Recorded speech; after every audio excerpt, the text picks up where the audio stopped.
If you think this year's draft class is weak, then I guarantee your mind will be changed after watching this video. Also, check out part 1 in which we go over other top prospects. Without further ado, let's get into it. The first guy we gotta talk about has become very popular among the youth, and that player is Dillingham, a 6'3" guard with insane handles and shot creating abilities. The most current mock draft I could find had him going second to the Detroit Pistons, but I'm not sure I really like that fit. Now sure, there's a draft term that says draft the best player no matter their fit with your team, but I seriously don't see how he could fit with Cade Cunningham and Jaden Ivey, unless he was coming off the bench, but I don't think you would draft a player second overall just to sit him on the bench. Cade, Ivey, and putting Rob at the 3 would be disastrous. You think the Pistons defense is bad now? Watch how bad it'll be if that happens. Some want him to go to the Spurs. However, I don't really like this fit there either. I would much rather the Spurs draft Nikola Topic, a playmaker who could run the offense for Wemby. But when it comes to the Charlotte Hornets, I think he would thrive on this team. A big four of Brandon Miller, LaMelo Ball, Miles Bridges, and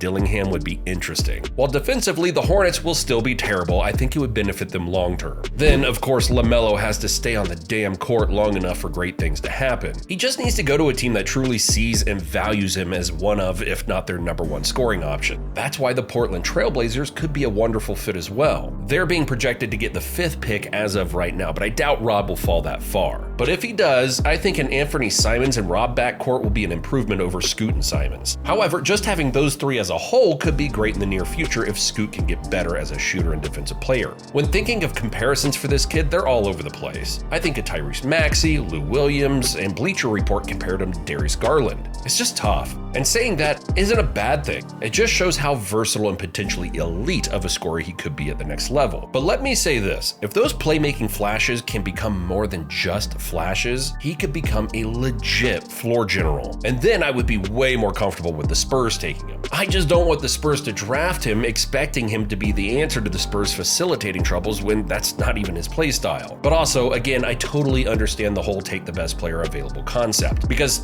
think about it like this. If Rob becomes a good scorer in his first year with the Spurs, then that will open things up for Wemby as well, making them a more efficient offense, and maybe facilitating won't be as big of a problem as it is this season. But also, remember, they also have Keldon Johnson and Devin Vassell who can score well too. There just seems to be so much potential in this Kentucky product, and that just seems to be all Kentucky does, produce elite NBA guards. In 2010, with the arrival of John Calipari as head coach of the Wildcats, he was committed to being a strong candidate in every top prospect's recruiting process. He wasted no time in assembling a roster stacked with blue chip prospects destined for greatness. Among them was a young guard out of North Carolina named John Wall, a dynamic playmaker with lightning fast speed and an uncanny ability to dissect defenses with his court vision. In his lone season at Kentucky, Wall electrified fans with his breathtaking athleticism and clutch performances, leading the Wildcats to the Elite 8 of the NCAA tournament and cementing his status as one of the most exciting prospects in the country. His decision to enter the NBA draft after just 1 year in college paved the way for future Kentucky guards to follow in his footsteps, a blueprint for success that would be emulated time and time again in the years to come. Following in Wall's footsteps was another dynamic guard by the name of Brandon Knecht. Arriving in Lexington in 2010, Knight wasted no time in making his presence felt, showcasing a lethal combination of scoring prowess and defensive tenacity. In his lone season at Kentucky, Knight led the Wildcats to the Final Four of the NCAA tournament, earning a reputation as one of the clutchest performers in college basketball. But it was the arrival of the Harrison twins, Andrew and Aaron, in 2013 that truly solidified Kentucky's reputation as Guard U. Hailing from Texas, the twins brought a unique blend of size, athleticism, and basketball IQ to the Wildcats backcourt, forming a tough duo who wreaked havoc on opposing defenses. In their 2 seasons at Kentucky, the Harrisons led the Wildcats to back-to-back appearances in the NCAA tournament championship game, falling just short of capturing the ultimate prize both times. As the decade wore on, Kentucky continued to churn out elite guards with remarkable consistency. Jamal Murray, a smooth shooting guard from Canada, arrived in 2015 and wasted no time in leaving his mark on the program, setting records for three-pointers made in a single season and earning All-American honors in his lone season at Kentucky. And of course, won his first NBA ring last year.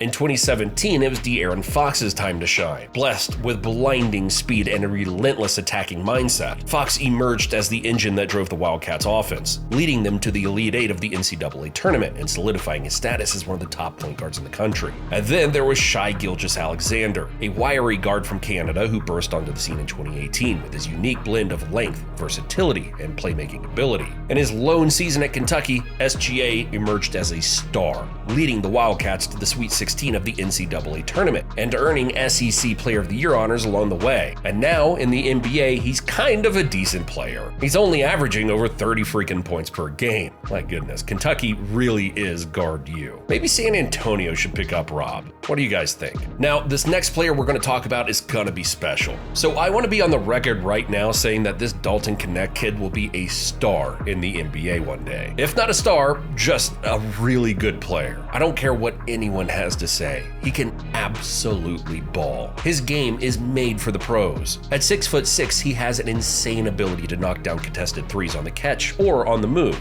I mean, he even dropped 40 points on Kentucky. They were throwing everything at him, but he just kept finding ways to put the ball in the hoop. His ability to get buckets in the isolation is very impressive too. He knows how to use his size to overpower smaller defenders. He's averaging 21 points per game for Tennessee, while shooting 40% from three. He is 23 years old though, and the list of quality NBA starters who were drafted that old is short. But there are plenty of teams like the Miami Heat who could turn him into a special impact player. The Heat are projected to have the 15th pick, so there is a chance he falls there. We see how well Jamie Jaquez played for Miami. Do you honestly think he would have had that great of a start to his rookie year anywhere else? I doubt it. The Heat culture is just different when it comes to developing players. Plus, Jimmy Butler's leadership is underrated. Just look at how well he and Tyler Hero clicked together when they first entered the league. Dalton would be a perfect fit. Adding another tough shot maker and shooter to this Heat squad could work wonders. He could also fall to the 76ers, who are projected to get the 16th pick right now. The 76ers are a win-now team who needs all of the role players they can get to increase their chances of winning a title in the Maxey and Embiid era. I just see so much potential in this kid.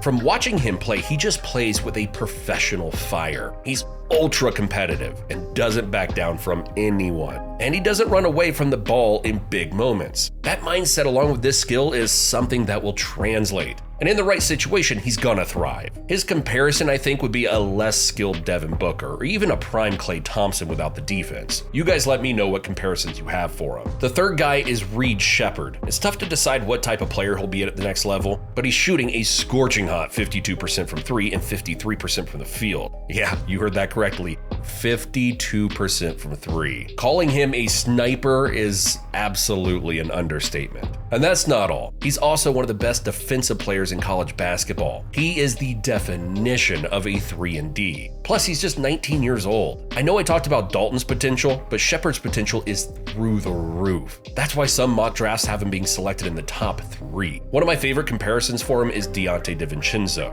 one of the best 3-and-D players in the whole NBA. Dante is a tenacious defender who plays smart on offense and can knock down threes at a high level. I've also seen comparisons with Tyler Hero, but with better defense, and comparisons to a prime Kyle Lowry, with slightly better defense and way better shooting. These comparisons are amazing, and that's why he's projected to go this high. Some mocks have him going third to the Spurs, but I would much rather see him fall a few spots to either the Trailblazers or Memphis Grizzlies. Depending on how good he is as a rookie, a Simons and Shepherd backcourt could be solid for defensive purposes. Having Shepherd on a defense with Matisse Thybulle and hopefully a healthy Robert Williams could be promising. I really love his fit in Memphis though. Placing another sniper besides Ja Morant could be nice. And of course, Memphis's defense could be even more stacked. They could basically be the Celtics of the West in terms of defensive depth. But what do you guys think about Reid Shepherd? And before we end this video, let's go over 2 honorable mentions. And one of those mentions is a player you've never heard of before. But first, let's start off with a familiar name, Bronny James. And I know what you're thinking, Bronny isn't that good to be mentioned with these draft prospects, but that's why he's an honorable mention.